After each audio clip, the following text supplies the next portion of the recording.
अब आते हैं हम सूर्य की समय अवधि पर। सूर्य की समय अवधि का मतलब है हम सूर्य की गणना कर रहे हैं कि सूर्य जिस राशि से स्टार्ट होता है वापस पूरे ईयर में हर राशि में मूवमेंट करते करते, अब आप ध्यान रखना, मैं उल्टा बोल देता हूं एक सेकंड में आपको समझाने के लिए। ये सन है और ये पृथ्वी है, ठीक है। अब हमने ये पॉइंट मान लिया मेष। ये सूर्य का जो एक्सिस ऑफ कोण है, मतलब जहां से वो प्रकाश हमें दे रहा है, वो यहां पर एक सनलाइट पड़ रही है।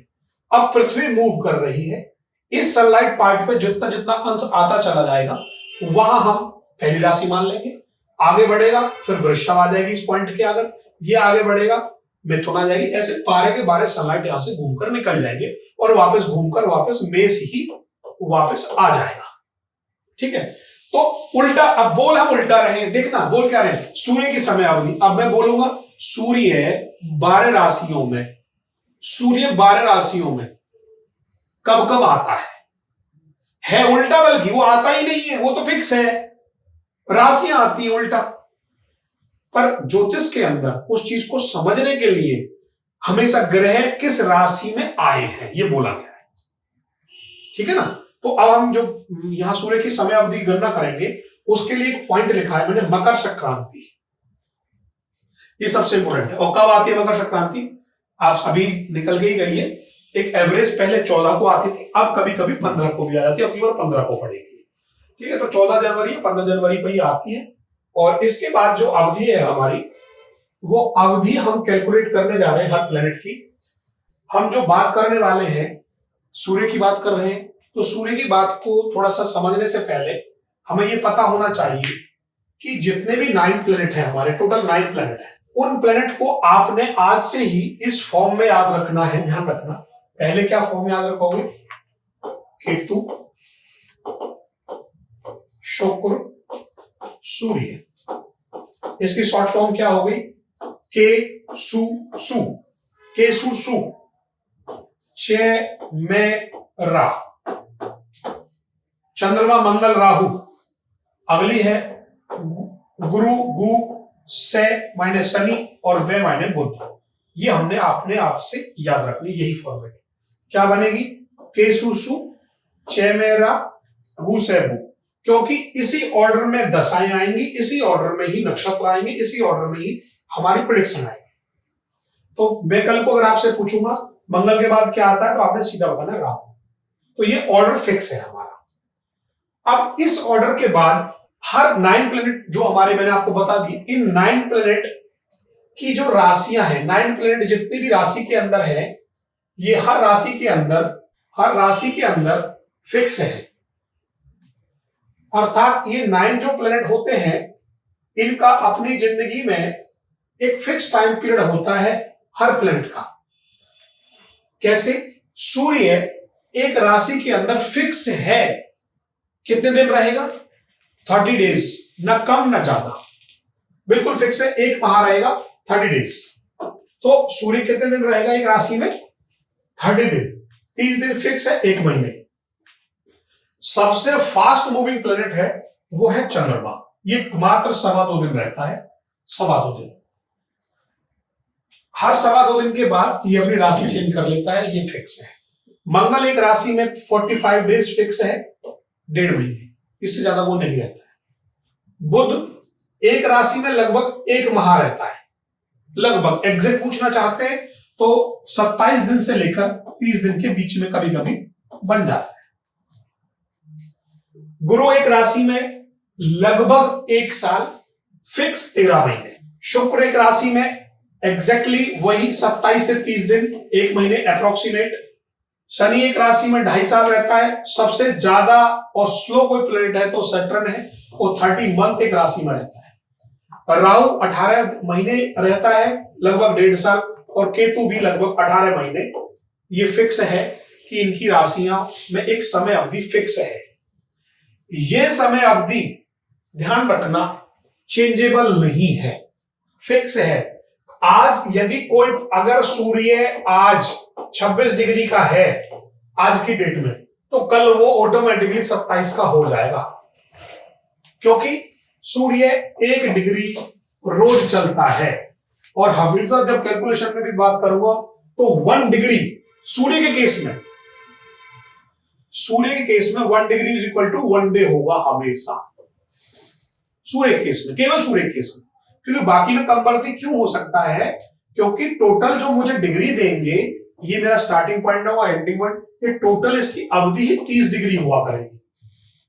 तो हमें पता है सूर्य तो 1 महीने रहता है, इसलिए 1 degree is equal to 1 day के इक्वल कर दिया है। ये केवल सन के केस में, बाकी केस में धीरे धीरे आप समझ जाएंगे, डिवाइड कर देंगे, वो अपना बन जाएगी। बुध के केस में नहीं होता? अप्रोक्स बुध के केस में भी यही है, लगभग 1.25 डिग्री, कभी पौना चल जाता है वो, कभी कभी वो 1 भी चल जाता है। अब कहने के लिए बुध और शुक्र और सूर्य ये अप्रोक्सीमेट सब कुछ सेम सही है, 1 महीने रहना है इन्होंने, फिक्स है। बस चंद्रमा के केस में थोड़ी कैलकुलेशन अलग है और बाकी के समय अवधि अलग अलग है। ठीक है, अब आती है अगली स्लाइड्स जिस पर आप देखने वाले हैं, जहां से हमने काम स्टार्ट करा कि भाई हम कैलकुलेशन किसकी कर रहे थे, सूर्य की कैलकुलेशन कर रहे थे। और अब ये बहुत इंपॉर्टेंट इंटरेस्टिंग है उन लोगों के लिए जिन लोगों पर पास आपने देखा होगा कि हमारे पास तो कुछ है ही नहीं, टाइम टेबल ही नहीं है, तो कैसे पता चले हमें, हमारे पास कुछ है ही नहीं। तो आपको क्या करना होगा, इस चीज को जानने के लिए एक छोटा सा एक कैलकुलेशन समझ में आनी चाहिए, और वो कैलकुलेशन है मेरी, आप यहां पर आता हूं मैं। सबसे पहले आप ये पॉइंट ऑफ नोट कर लें, सूर्य की समय अवधि क्या कैलकुलेशन है, आप ऐसे लिख लें, सूर्य मकर राशि के अंदर कब आता है ये आपको पता होना चाहिए, आपने लिख दिया 15 जनवरी। और जब वो एक राशि में कब तक रहेगा, 15 जनवरी से 15 फरवरी, ये आपको पता है। ठीक है, अब मकर के बाद कौन सी राशि, अभी आपको राशि नहीं पता है, अभी थोड़ी देर में पता चल जाएगी।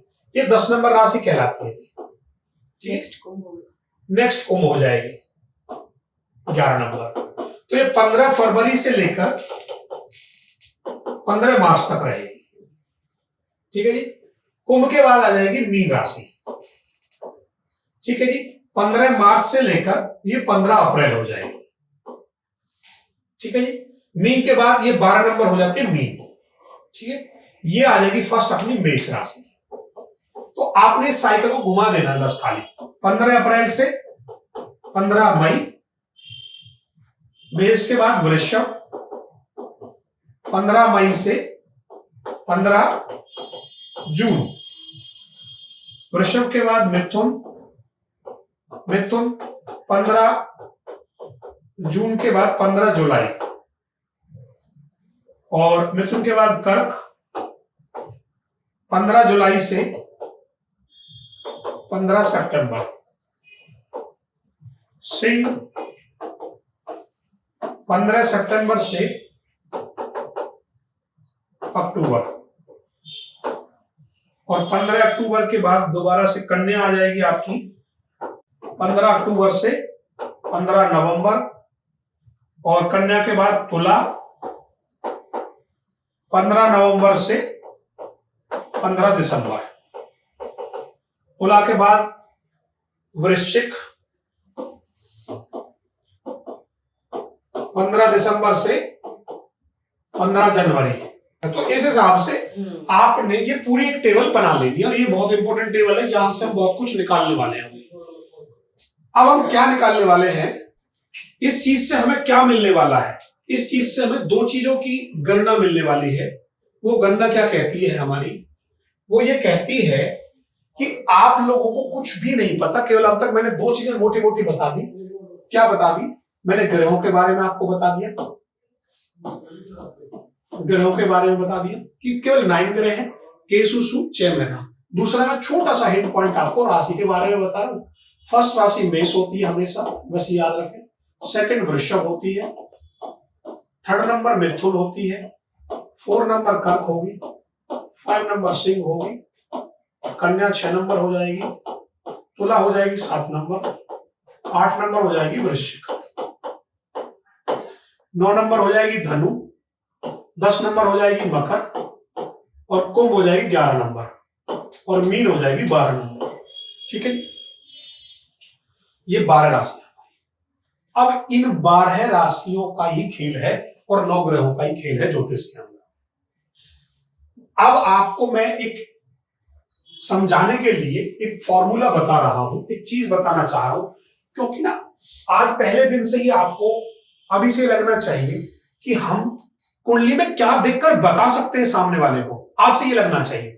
अब मान लीजिए कार्तिक, आप जो है जन्म कौन सा है, किस डेट का है?